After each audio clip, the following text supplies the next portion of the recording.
Hello and welcome to the Thursday Drivers' Press Conference ahead of the Azerbaijan Grand Prix. We are joined today by Antonio Giovinazzi from Alfa Romeo, Nico Hülkenberg from Renault, Lance Stroll from Racing Point and Kevin Magnussen from Haas. Kevin, we're going to start with you. We've seen dramatic races in each of the last 2 years here in Baku. Just how much do you as a driver enjoy the challenge of racing here?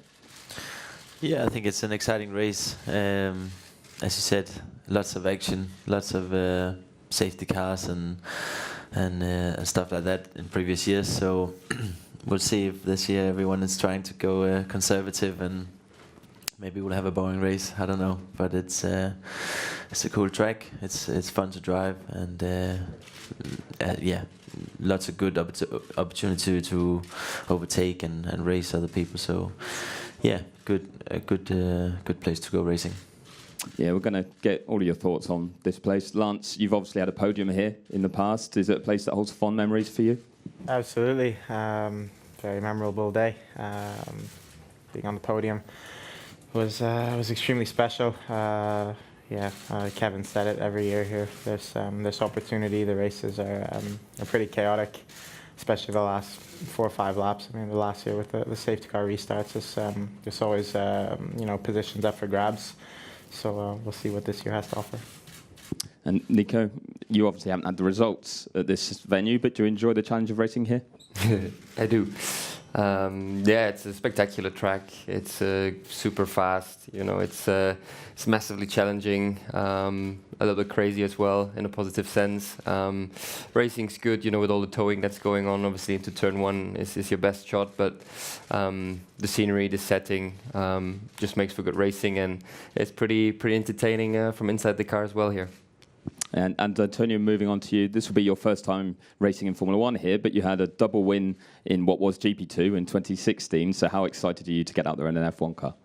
Yeah, it will be my first time in F1, but like you say, I have a good memories here. And back in 2016, took my first pole in GP2 and then double win for the races. So yeah, looking forward. I know it's a difficult race. Like Kevin said, a lot of safety car and a lot of things during the races. So yeah, looking forward to race here in F1. And we'll stay with you, Antonio. Fred Vasseur, your team principal, said he felt the team let you down in China, and you've had 3 difficult races to start the season. Do you feel so far you haven't been able to show your true potential this year? You know, I think we are only in the beginning of the race. We are the team, and like the team is believing me, I believe in the team, and we need to just keep working, and I'm sure that the result will come. Thank you. And Nico, if we look at things from a Renault perspective, you've had a couple of DNFs which you've said are frustrating, but is it more a feeling of frustration at those results or encouragement at the pace that the car has shown? Yeah, a bit of both, to be honest. Obviously, yeah, to have the hiccups and the DNFs is not great, especially, you know, in the early part of the season. It's good to get points under your belt, you know, and just, yeah, get them on your account. But on the good side, the pace has been there. Every track that we've been to, at least, you know, both or one car has been, you know, really in good positions and managed to score decent points. So we feel we have a strong baseline. Obviously, the midfield is still very, very tight, and the top 3 still seem well ahead. So yeah, it's about maintaining that, you know, keeping momentum and make sure we make the car faster week by week. Thank you. And Lance, moving on to you, Racing Point, or Force India as it was, has traditionally developed its car very well and come on strong during the season. So what's the atmosphere like in the team at the moment as you look to chase the likes of Renault and Haas? Yeah, that's the goal. It's a development race all the way to the end of the season. The midfield's very tight. It's not a secret. You know, every 10th counts at the moment. So that will be the focus. For the rest of the season is to develop the car. Try and pick up as many points as we can over the course of the year. Thank you. And Kevin, returning to you, Haas has shown some great pace in qualifying but struggled in races, and Gunther Steiner seems a bit pessimistic about chances this weekend. Are you a bit more optimistic that you can be fighting for points here? I would say you always go into the weekend hopeful and kind of positive, looking forward to it. Theoretically, it's not a track that will, in theory, help our issues, or at least the issues that we think we have. But again, we've had we've scored points here with the slow car, and I don't think we have a slow car this weekend.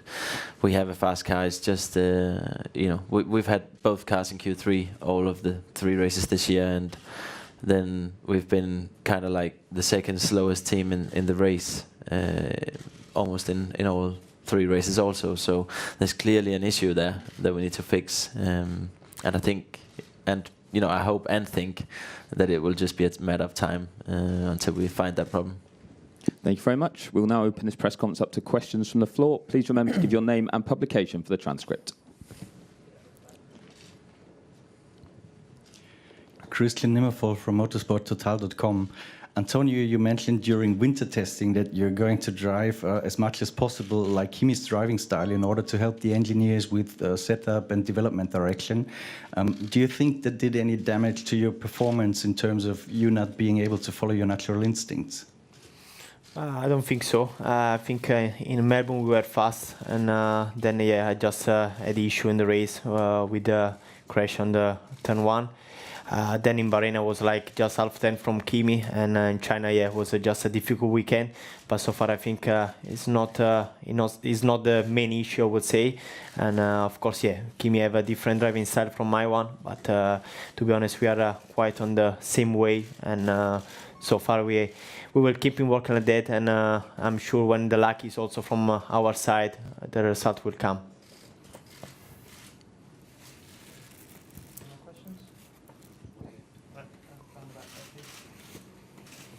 Val Harinji, motorsport.com. A question to Kevin.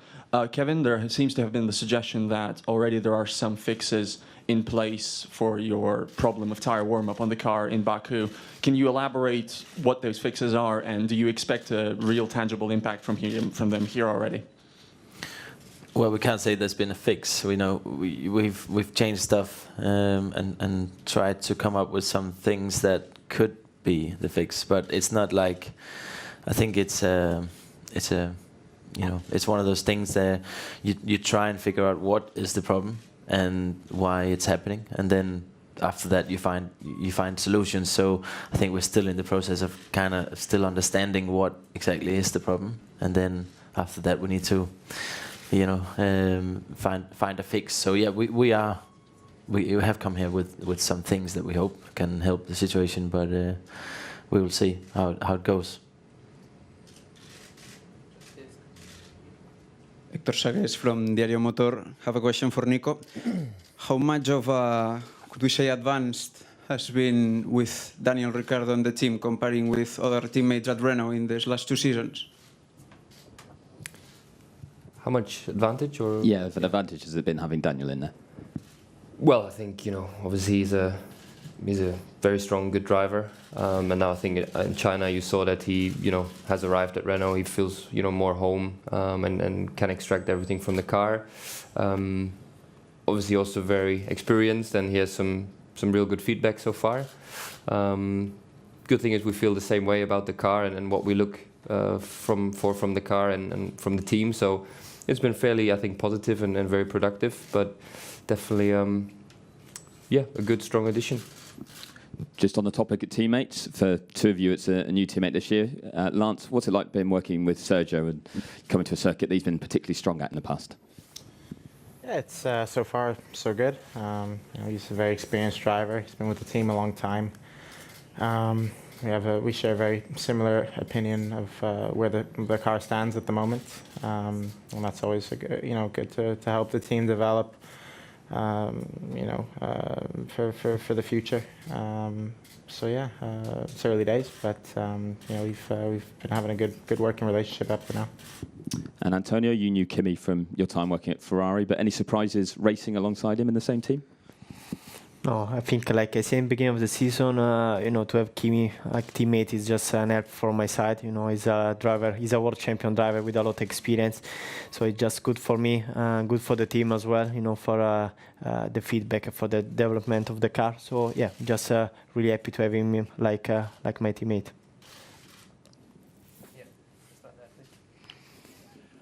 Jens Nagler, Bild. Question for Nico. We've seen you adopted a puppy on your social media. You posted it. Is that kind of a mascot because of all the bad luck you had in the last races? Well, I think you want me to say yes, but not really. It's just one of those things that, been a dog fan for a long, long time, and now felt it was the time to finally get one. So, not adopted, but kind of just got it, yeah.